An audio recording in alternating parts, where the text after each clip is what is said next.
नमस्कार शेतकरी मित्रांनो, जय सद्गुरू. शेतकऱ्यांना एक दिलासा देणारी बातमी आहे. थंबनेल तुम्ही बघितला असेल, पण त्याच्यानंतर कसे काय ही प्रोसेस होणार आहे, कसे आपल्या अकाउंटमध्ये पैसे येणार आहेत, ते सगळं आपण या व्हिडिओच्या माध्यमातून जाणणार आहोत. त्यामुळे शेवटपर्यंत बघत जा, कुठे स्किप करत नका जा. महत्त्वपूर्ण माहिती आपण देत असतो. अजून चॅनलला सबस्क्राईब केलं नसेल सबस्क्राईब करून ठेवा. लाईक केलं नसेल व्हिडिओला लाईक करून ठेवा. जास्तीत जास्त शेअर करा.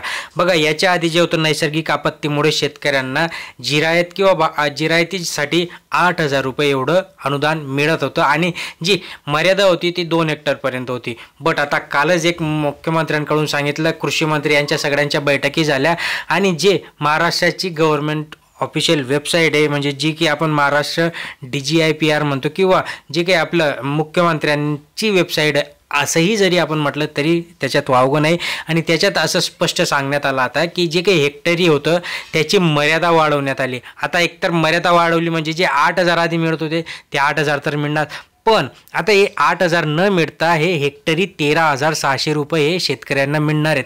म्हणजे याच्यामध्ये शेतकऱ्यांचा खूप काही मोठा फायदा होणार आहे. आता जी काही अतिवृष्टी झाली, मागच्या खूप काही दिवसांपासून अतिवृष्टी चालू होती, म्हणजे जवळपास 1 महिन्यापासून अतिवृष्टी खूप काही जिल्ह्यांमध्ये देखील झाली. बट सप्टेंबरचा जर आपण विचार केला तर सप्टेंबरमध्ये बीड, जालना, परभणी हा जो पट्टा होता, हा जो एरिया आहे, या एरियामध्ये खूप काही अतिवृष्टीसारखं वातावरण झालं होतं. कारण की जी क्रायटेरिया अतिवृष्टीचा असतो की 600 mm पेक्षा जास्त पाऊस पाहिजे आणि तो तिकडं झालेला आहे. आणि म्हणूनच आता या भागातील शेतकऱ्यांना जी 13,600 रुपये हेक्टरी मर्यादेमध्ये कमीत कमी 3 हेक्टरच्या मर्यादेमध्ये ही नुकसान भरपाई मिळणार आहे. आता याच्यामध्ये जे काही पंचनामे ऑलरेडी सुरू झालेत. पंचनामे तलाठी जात आहे, शेतकऱ्यांच्या बांधावर जात आहे. मुख्यमंत्र्यांनी देखील व्हिजिट केली, कृषी मंत्र्यांनी देखील व्हिजिट केली. आपल्याला बघितलं जे आपण आता हे जे रिपोर्ट असणार आहे, हे जे तलाठी असणार आहे तहसीलदारकडे पाठवतील, तहसीलदार हे जिल्हाधिकाऱ्यांकडे पाठवतील, जिल्हाधिकाऱ्यांकडून हे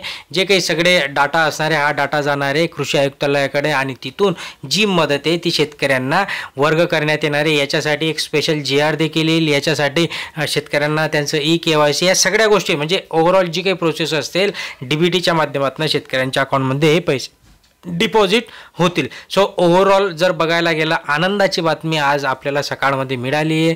असो, बट जी मर्यादा आहे माहिती आहे आपल्याला की अनुदान लेट मिळतं, बट जे मिळेल ते थेट मिळेल. कारण की हे जे काही अनुदान असणार आहे हे विधानसभेचं जे काही निवडणूक आहे हे लक्षात घेऊनच त्यांनी ही मर्यादा वाढवली आणि याची कॉस्ट देखील वाढवली. चॅनलला अजून सबस्क्राईब केलं नसेल सबस्क्राईब करून ठेवा, लाईक करा, जास्तीत जास्त शेअर करा. धन्यवाद.